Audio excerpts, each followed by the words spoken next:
I want to start tonight by introducing you to the apparently acceptable face of racism and bigotry in Britain today. Kelechi Okafor is a Nigerian-born, London-raised actress and increasingly high-profile social commentator who has written for the I newspaper, Grazia and Elle magazine. She also believes that Lucy Letby's depraved killing of 7 babies, making her the most prolific serial killer of children in modern history, is not an anomaly, but standard for white women. Watch her astonishing rant, which, because she is engaging in anti-white racism, has been shrugged off by those who would be calling for riots in the street if any other ethnic group were being attacked in this manner. I'm here to talk about the way that news platforms keep presenting Lucy. They keep scratching their heads or appearing to scratch their heads that, oh my God, how could somebody who looks like this be a baby killer? First of all, I don't know what you're saying that she looks like. But anyway, you're trying to tell me that this apparently attractive white woman who looks like an angel, why would she do such? How could she do such? And they're presenting it as if this is an anomaly.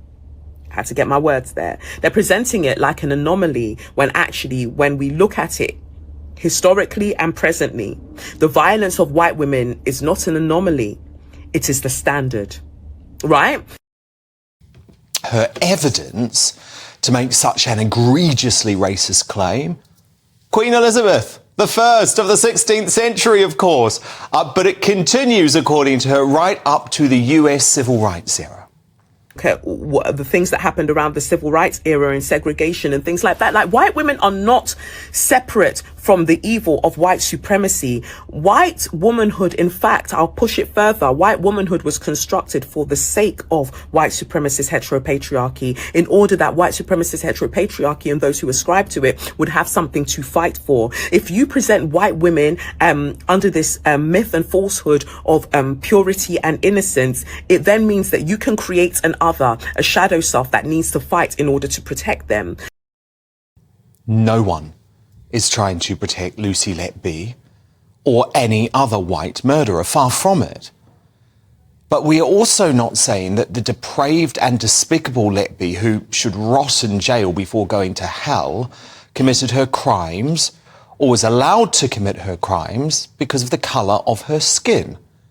Just like I would never suggest any non-white murderer was inherently evil simply because of their ethnic background.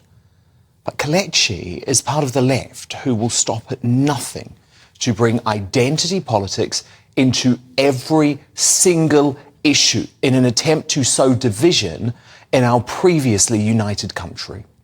Lucy Letby is not an anomaly. She is the standard.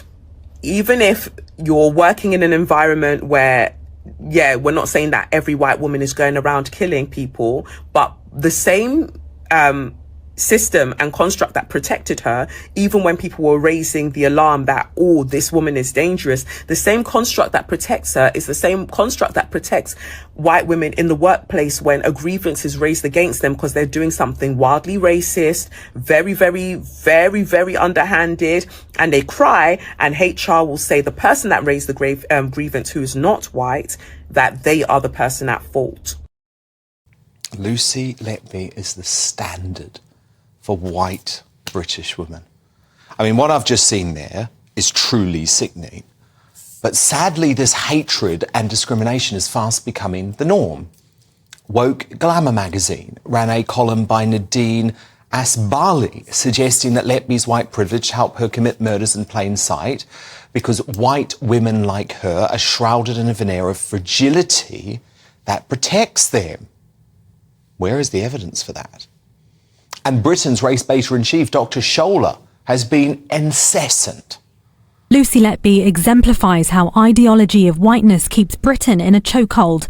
They believed her tears, denials, even though evidence said otherwise, for no other reason than she's white. A black or brown nurse would have been reported to the police immediately and sacked for suspicion. These double standards stink. The establishment media and social media is allowing anti-white racism to thrive because people have become too scared to call it out? Well, I'm not.